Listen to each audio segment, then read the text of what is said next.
समस्ते आज युवा एवं युवती माने विषय को ध्यान दे शुणु। जदि आपण माने आत्मिक व्यक्ति अटंती ताले आत्मिक व्यक्ति को ही अपना जीवन साथी रूप में आपण माने चयन करंतु। जदि आपण माने आत्मिक व्यक्ति अनात्मिक व्यक्ति मानकु चयन करिवे अपना जीवन साथी करबा निमते ताले सेही समय जे प्रकार होइतिला आजिर समय मध्ये सेही प्रकार होबो। आजिर समय मध्ये एही प्रकार विषय देखिया को मिलुची।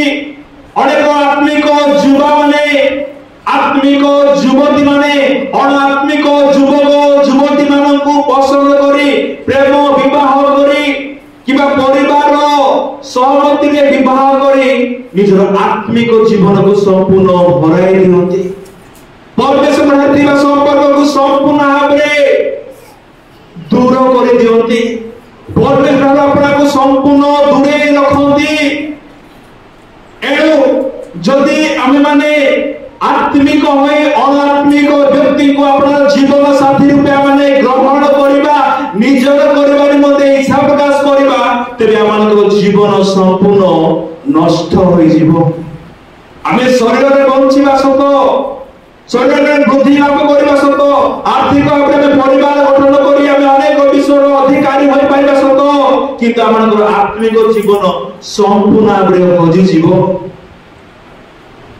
मु कटक रे रहउथिबा समय एक परिवार को जाइथिली। अमित पाणिका को संगे रहउथिबा समय एक हस्बैंड को स्वामी से होछंती क्रिश्चियन लोक तांको स्त्री होउची हिंदू। से माने केउ प्रकार विवाह कले से विषय मोर ज्ञान नाही। से माने विवाह कला परे ताको घर को जेते मु जाइथिली सेही घरे मु देखिबा को पाइली गोटे फोटो क्रॉस रो फोटो अछि लॉकेट पड़ी रही यीशु ख्रीष्टनकर आ गोटे फोटो को देखिबा पाउची कि जे हिंदू समस्त देवी देवतार समस्त मूर्ति जाको अछि फोटो जाको अछि चित्र जाको अछि। तेरे आपण माने ए समय मते विषय गोटे विषय बुझिबानी मते सहायता करिवे जानिबानी मते सहायता करिवे। स्वामी अछि यीशु रे किंतु स्त्री अछि हिंदू रे। तबे ए भली एक परिवार रे से मानकर जो पुत्र कन्या माने जात हेबे से माने कहार बोली नामित हेबे। से पुत्र कन्या माने ना यीशु को हेबे ना आउ कहार हेबे। कहा को से माने आपन प्रभु बोली कहा को से माने आपन भगवान बोली मानिबे। पिला मानक निमंते बापा मा चैलेंजेस सृष्टि करूछंती ए भली प्रेम विवाह करे ए भली एक ग्रहणीय विवाह जा परमेश्वर के मध्य सहमति होती नहीं।